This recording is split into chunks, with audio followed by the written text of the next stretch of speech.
there we go. Okay, great. Yeah, so to get started, if you're a junior spelling bee, that means you're currently in grades K through 4. Your written test will be April 9th, which is next Saturday. And then your semifinals will be April 16th, then your finals will be April 17th. So the semifinals are Saturday, finals are Sunday.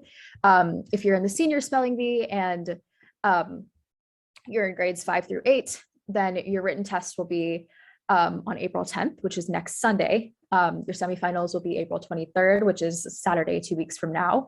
And then, or sorry, 3 weeks from now. And then your finals will be April 24th, which is the Sunday afterwards.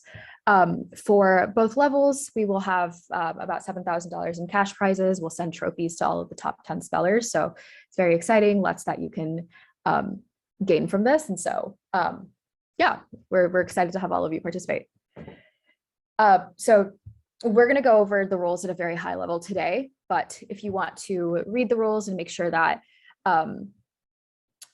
you're able to understand exactly what to expect during the bee, we really recommend that you go to our SpellPundit website, go to this link here, the National Online Spelling Bee, and then you'll be able to read all of the rules for the SpellPundit homepage, or on the SpellPundit homepage. And so there's a lot of specific stuff there that is specific to RB because RB is online. There's a couple of different things we do, which we'll go into detail during this session, but there's a couple of rules that make it different from a typical spelling bee that would be in person. And so that is something that we definitely recommend everyone reads. So for the junior spelling bee format, kind of mentioned this really quickly, but there are 3 groups of written tests. So when you registered for the bee, you will have signed up for one of these test slots. If for any reason something goes wrong during one of these tests, we do offer a makeup test option on April 11th. But this is only if something goes wrong or you have technical difficulties during one of these 3 tests. This isn't like an option that you can enroll for.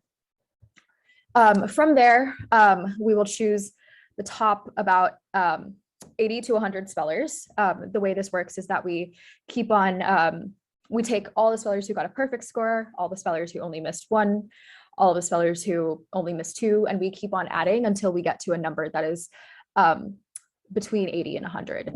And so that's how we find our like minimum cutoff score. So it really depends on how everyone does on the test. From there, we will split those spellers into 4 semifinals groups, and we'll tell you what semifinals group you are in. And then this will be an actual oral round where you will show up on Zoom, and then you'll be given your word by one of our pronouncers, and then you will spell the word out loud. So this will look more like a typical spelling bee format. From the semifinals groups, we basically just keep on spelling until we're at about 3 or 4 spellers. And then those 3 or 4 spellers from that group will be sent to, or will participate in the grand finals, which is the evening of the next day. And so we have about 12 to 16 spellers who participate in those grand finals.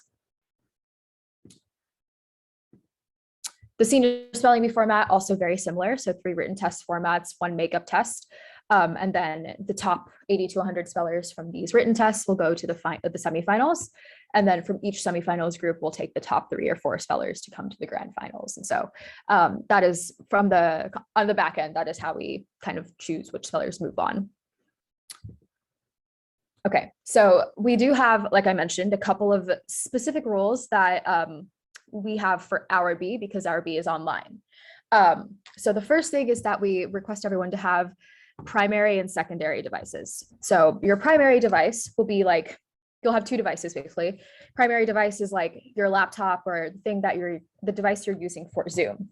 So like what I am using right now, the screen that I'm looking at, the screen that I'm working on, that is my primary device. Then for secondary device, this is a device that we ask you to set up in the back. So my secondary device would maybe be like back here and would give a view of my room, basically my surroundings, as well as the back of my head and a little bit of my screen. And this is, so that secondary device will also broadcast to a separate Zoom that we have. And that will allow us to make sure that everybody is basically like adhering to the rules of the bee and is like that we're able to conduct the bee with integrity and make sure that all of our participants are are being fair and participating fairly in this bee. So for if you participated in a past SpellPundit bee, then you kind of understand this primary secondary device concept. If you don't, we will have a session for you to be able to set that up that I will talk a little bit more about in a second. But yes, so we require both of these devices so that we're able to just ensure that we are able to conduct the bee fairly. So this primary secondary device setup is required during both the written test and the oral rounds. So at every point of the bee, only judges will be able to look at the secondary Zoom broadcast. So we won't broadcast that out to everyone. So if your room is messy or anything like that, don't worry about it. There's only like 2 people looking at it. And yes, you will, to answer the question in the chat, you will join Zoom on both devices. You'll join different Zoom links on both devices. And yeah, so the second one will just be a video, and the first one is the one that you will talk through. Yeah, and then we will put this in our emails, but we ask that you join a few minutes early, 15 to 30 minutes early before any session, whether that is a written test or an oral round, so that we can make sure your primary, secondary devices are set up properly, and that everything is working for us, and so that we don't have to delay the start of the actual written test or the oral round. So yeah, if there are any questions about that, please put them in the chat. But that's kind of the setup. So for a lot of spellers, if this is your first time participating in a SpellPundit spelling bee, this primary secondary device setup might be a little bit confusing. Yeah, to answer the question in the chat, if there is absolutely no way that you can set up a secondary device, like if your family doesn't have another device that you can use or something, then we will allow a mirror. But that is, we like very highly prefer the secondary device Zoom broadcast. And we don't really have any requirements for what the devices are, what the primary or secondary device is, as long as it's able to connect to Zoom and we're able to see and hear you through Zoom. But if you are a first-time participant in the SpellPundit bee, we do recommend that you attend one of these primary secondary device setup sessions. So if you're a junior, you can attend the morning of April 9th, because that is the morning of your written test. And if you're a senior, we recommend that you attend the April 10th session, because that will be the morning of your written test. And so we require this for any speller that's participating for the first time in a SpellPundit bee, because the setup can be a little bit confusing. And so this is a chance for you to be able to really make sure that works well in advance of your written test and fix anything that you need to fix. So you don't have to join exactly at 8 a.m. Central Time. We actually ask that you maybe join at 9 a.m. or like 9:15 or like 8:30. You can stagger throughout this session. Basically, you'll walk in, it'll take about 10 to 15 minutes to have you set up, and you'll join the queue. It'll take about 10 to 15 minutes for us to get to you and fix everything for you. And then after everything works and you get approval from our team, then you'll be able to leave. And during this session, we basically make sure that your primary secondary device setup is good. We'll maybe like workshop it with you and ask you to change a couple of things. But once you're done with this session, you will have the setup ready to go and are ready to participate in the bee. And again, this is definitely like, we understand that this is a lot and can be a little bit complicated, but this is also to make sure that all of our spellers are participating fairly, because we know that everybody wants that for this bee. So that is why we do this, and that's why we think it's important. Okay, so for computing requirements, again, this bee, it takes place online, which means that we ask spellers to be able to log in virtually. And so we prefer the primary device to be some sort of computer. Chromebook is okay, but not like a phone or a tablet, just because of like, for user interface reasons, like something that is more like a laptop or computer is easier. This device should have a microphone so that we can hear your audio, and it should also have a webcam so that we're able to see you. So that is what we recommend, or that's what we require for a primary device. And then the written test software doesn't work on a phone or a tablet. It only works on a Mac computer or a PC. So that's also why we say the primary device should be some sort of laptop or Chromebook or something, but not a phone or a tablet. You should have Zoom installed on your primary device as well as your secondary device, so that you're able to log in, and you should also be able to access the internet so that you can take the SpellPundit written test online through that primary device. The secondary device doesn't need to be a computer. That one can be a phone or a tablet, as long as it broadcasts, because the secondary device won't be used to take a written test. So any device that can access Zoom is okay for the secondary device. Also, just some disclaimers for privacy. When we do the secondary Zoom broadcast and the primary Zoom broadcast, we do take recordings of everything, so that we're able to refer to them later. And and for the primary broadcast, we're also able to share on our social media so that other people can watch it. And so we will be recording everything. And so by registering for this competition, you're giving us your consent to be recorded. Again, the primary broadcast is the only one that will be publicly shared. The secondary one is only for judges' internal use.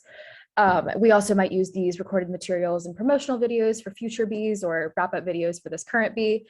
And then we also do use the email address you used to register to send newsletters and information about the B to you. So.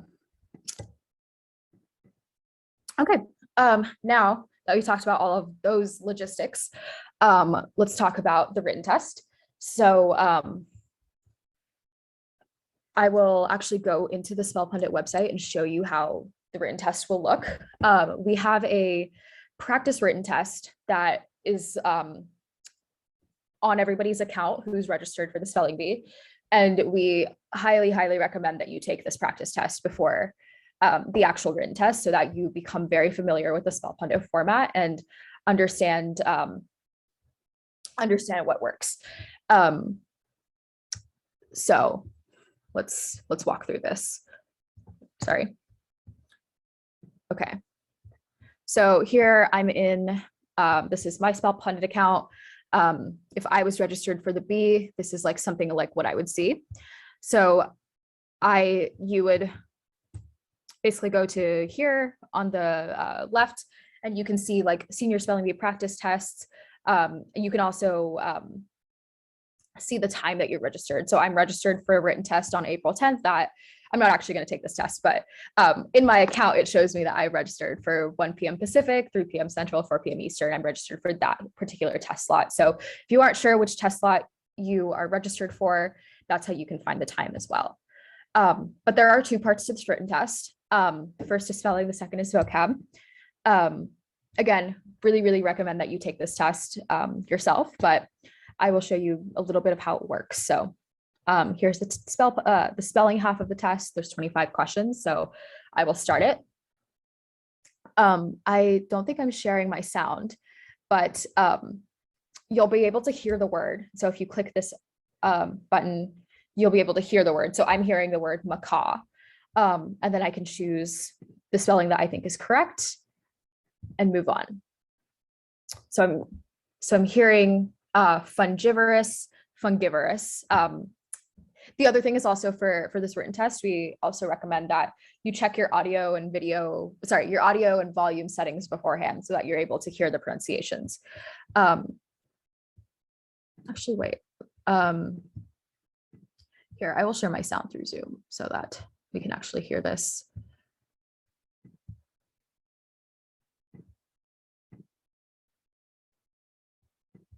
One second.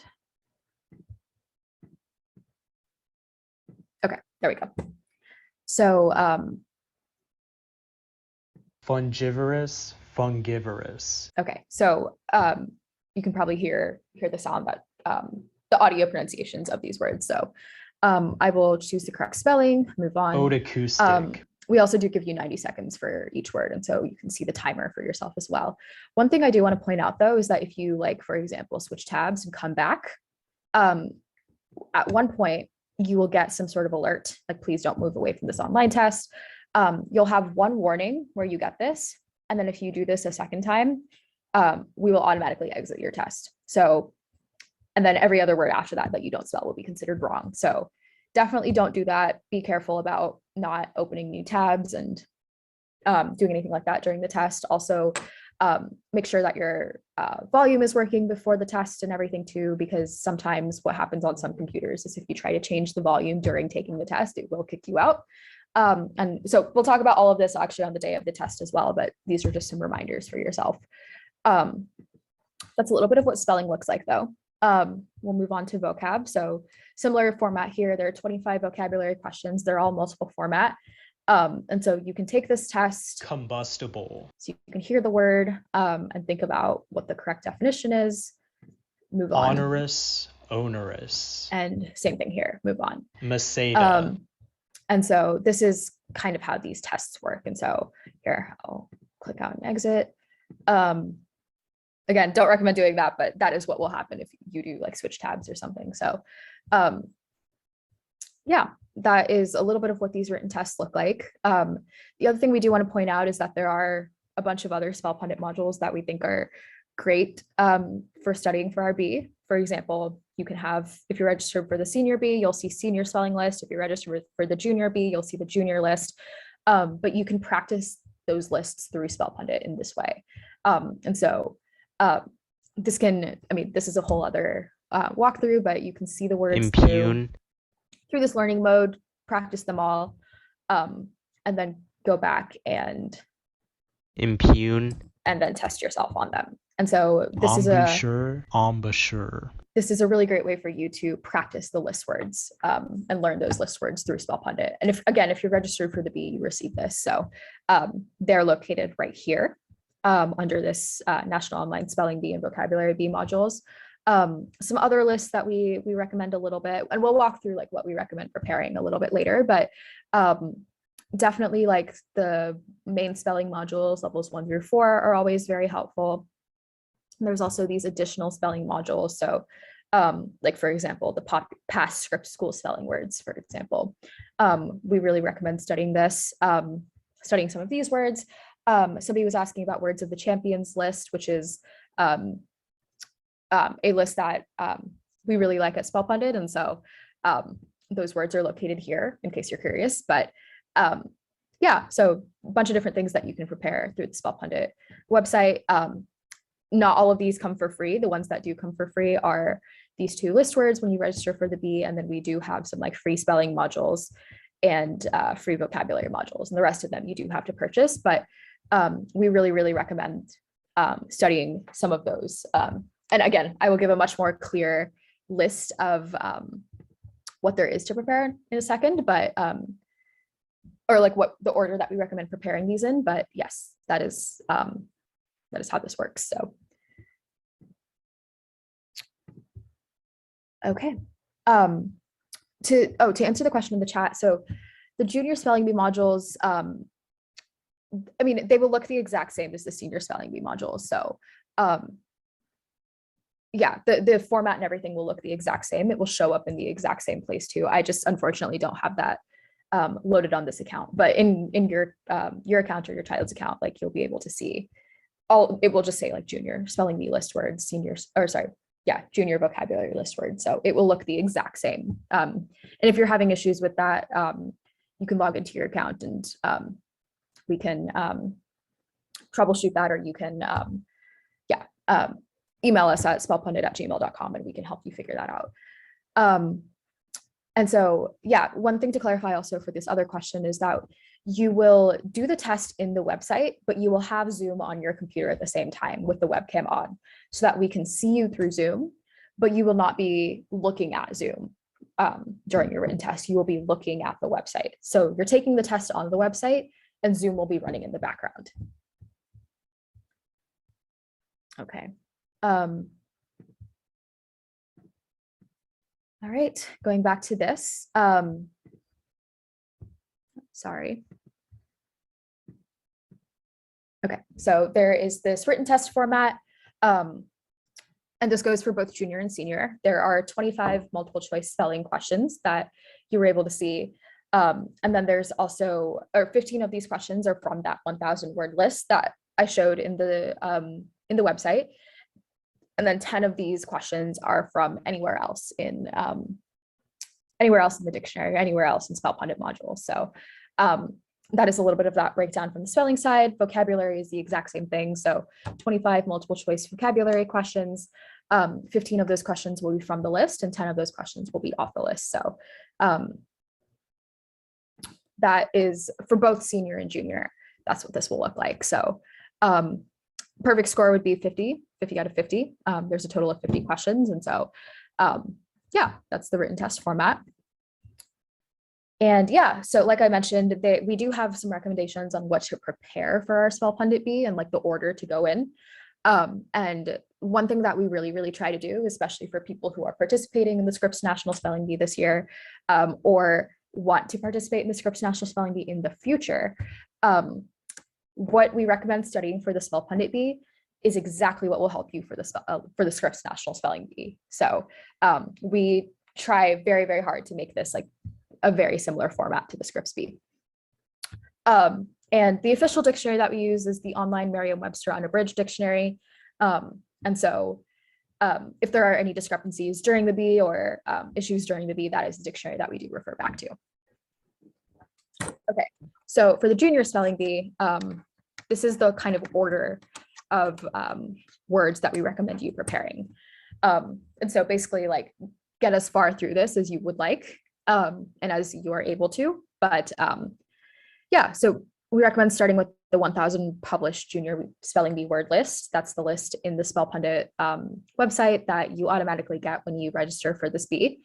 And we recommend being super thorough on that list because 30 out of the 50 written test questions do come from this list. So both spelling and vocab, understanding that list very well. Next is the words of the champions list words. Again, we don't ask this, we don't like have a specific round that is dedicated to words of the champions list words, but they do come up and we do pull some from that list every once in a while in some rounds. And so we also recommend studying that. That is if you go into the SpellPundit website. Here, I'll just show this. You can find those if you go into the SpellPundit website, additional spelling modules, this past Scripps school spelling bee words, and then the Champ 1B1, 1B2, all of these. And again, you have to purchase this, but this is where the words of the champion words are located. Going back to this, SpellPundit word lists 1 through 4. So this is going to the main spelling modules, level 1, 2, 3, 4. I will say like junior rarely goes past level 3. Even level 3, like most people, we don't usually get to in a junior spelling bee. Yeah, that's kind of the next thing we'd recommend studying. And then from there, understanding like roots and language patterns is always like something that is really helpful for spellers of any level. So that's also what we recommend. And in the SpellPundit modules, you can find the roots here. There's a free roots module, and then you can also purchase this like prefix, suffixes, and roots module and learn spelling bee roots from Latin and Greek and other languages. So also very much recommend studying those if you have the time. And then for the senior spelling bee, the first thing we recommend is again that 1,000 word published senior word list because 30 out of the 50 words in the written test come from that list. And then we recommend going through this junior spelling bee syllabus. So starting with words of the champions, the spelling modules 1 through 4, learning roots. And then after that, going into like the higher level SpellPundit word lists, as well as like studying things like homonyms and anything like that as well. So yeah, that's kind of what we recommend here in terms of the order for preparation. Okay. Okay. And then the last thing, again, I mentioned this a little bit earlier, but we don't broadcast any sort of written test or secondary device on social media, but we do record them for internal use. The semifinals and finals, we will broadcast the primary broadcast for both of those rounds on the SpellPundit Facebook. And so we actually ask that parents don't be in the same room as their speller during the semifinals and finals. And so that's how parents can watch the spelling bee. That's also how any other family or friends who want to watch the bee can watch the bees is through the SpellPundit Facebook. Oops, sorry. We do occasionally have the have like news outlets that will publish articles about the bee, publish results, may reach out to some of the spellers who participate. So that is also something to look out for. And again, by registering your bee, you give us any permission to share these videos and pictures on our SpellPundit social media, as well as the SpellPundit website.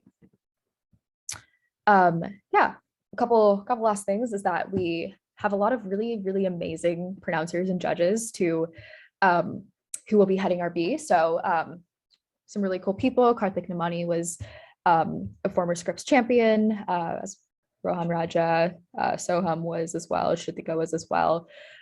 So lots of former Spelling Bee finalists, as well as Scripps National Spelling Bee champions who are participating. And so we have they know pretty much everything there is to know about Spelling Bee rules and nuances and everything like that. So you are in very, very good hands in terms of your judges and pronouncers for this bee.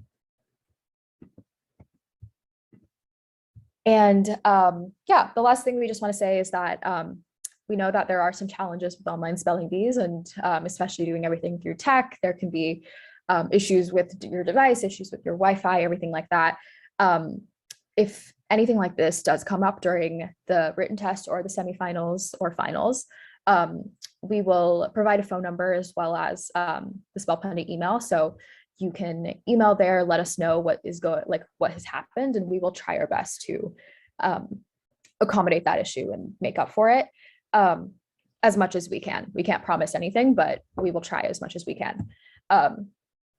And yeah, so we just ask that we have your cooperation and your help to make sure that this is a bee where everyone is participating fairly, and that everyone is working hard to make sure that this is a success. So we definitely need the cooperation and participation from spellers as well as parents to make this run well and to give everyone a great experience. And so yeah, that is kind of the last thing that we have to say here.